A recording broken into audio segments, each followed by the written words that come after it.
Good evening, everybody. I'm Bill Bonds, and here's a look at what's happening tonight. And what's happening is that the swine flu vaccination program ground to a halt from coast to coast today. Remember the swine flu scare of 1976? That was the year the U.S. government told us all that swine flu could turn out to be a killer that could spread across the nation. And Washington decided that every man, woman, and child in the nation should get a shot to prevent a nationwide outbreak, a pandemic. The whole program ground to a halt. There wasn't even a single case of swine flu. You began to give flu shots to the American people in October of 76. October 1st. By that time, how many cases of swine flu around the world had been reported? There had been several reported, but none confirmed. There were cases in... None confirmed. Did you ever uncover any other outbreaks of swine flu anywhere in the world? No. There was never an epidemic of swine flu, and why it was that the world's most powerful man, with the world's most powerful Department of Health, got it so wrong, we will never know. But it's important to realise that he did get it wrong, and that the authorities did get it wrong. There have been now 12 reported deaths so far, with victims dying just a few hours after receiving those inoculative shots. All of the victims were elderly persons, and all, we are told, died of apparent heart attacks. Well, 46 million of us obediently took the shot. And now 4,000 Americans are claiming damages from Uncle Sam amounting to $3.5 billion because of what happened when they took that shot. By far the greatest number of the claims, 2/3 of them, are for neurological damage or even death, allegedly triggered by the flu shot. In the state of Michigan, the state health director, Maurice Reisen, ordered a stop to all swine flu shots after 3 Michigan men died hours after receiving their vaccinations. Health officials estimate that 10,000 Michigan people have already received their shots, and President Gerald Ford told ABC Television News tonight that he intends to get his vaccination. And President Ford was going to vaccinate the entire population of America, every man, woman and child, black, white and brindle, against a particular type of flu called swine flu, because he'd been advised that there was going to be a huge epidemic that would kill thousands of people. This virus was the cause of a pandemic in 1918 and 1919 that resulted in over 500,000 deaths in the United States. Now, people were dropping dead in the buildings where they received their shots. Many others became paralysed. One of those who did roll up her sleeve was Judy Roberts. She was perfectly healthy, an active woman, when in November of 1976, she took her shot. 2 weeks later, she says, she began to feel a numbness starting up her legs. I joked about it at that time. I said I'll be numb to the knees by Friday if this keeps up. By the following week, I was totally paralyzed. So completely paralyzed, in fact, that they had to operate on her to enable her to breathe. And for 6 months, Judy Roberts was a quadriplegic. The diagnosis? A neurological disorder called Guillain-Barré syndrome, GBS for short. These neurological diseases are little understood. They affect people in different ways. As you can see in these home movies taken by a friend, Judy Roberts' paralysis confined her mostly to a wheelchair for over a year. But this disease can even kill. Indeed, there are 300 claims now pending from the families of GBS victims who died. Now, I spoke out against it. The newspapers got hold of it, and eventually I appeared on Kathy Crosby's television program, and I specifically said that many people would drop dead after receiving the vaccines, particularly if they had a heart problem or a potential heart problem. I can't drink through a straw on the right-hand side. I can't blow out birthday candles. I don't whistle anymore, for which my husband is grateful. It may be a little difficult for you to answer this question, but have you recovered as much as you are going to recover? Yes, this is it. So you will now have a legacy of braces on your legs for the rest of your life? Yes, the weakness in my hands will stay, and the leg braces will stay. Now, the important thing, really, is that I was the only physician anywhere in the world who warned about these side effects. And this is very important because I'm just an ordinary medical practitioner without specialist qualifications. I wasn't even an American. And yet, I was the only one. Everybody else spoke out in favour of this campaign.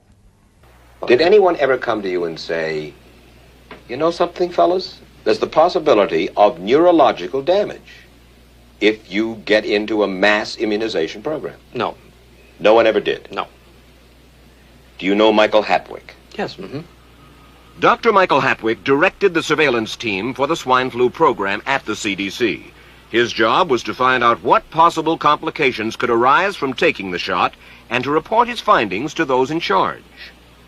Did you know ahead of time, Dr. Hatwick, that there had been case reports of neurological disorders, neurological illness, apparently associated with the injection of influenza vaccine? Absolutely. You did? Yes. How'd you know that? By review of the literature. So you told your superiors, the men in charge of the swine flu immunization program, about the possibility of neurological disorders? Absolutely. What would you say if I told you that your superiors say that you never told them about the possibility of neurological complications? That's nonsense. I can't believe that they would say that they did not know that there were neurological illnesses associated with influenza vaccination. That simply is not true. We did know that. I've said that Dr. Hatwick had never told me of his feelings on this subject. Then he's lying. I guess you would have to make that assumption. Then why does this report from your own agency, dated July 1976, list neurological complications as a possibility? I think the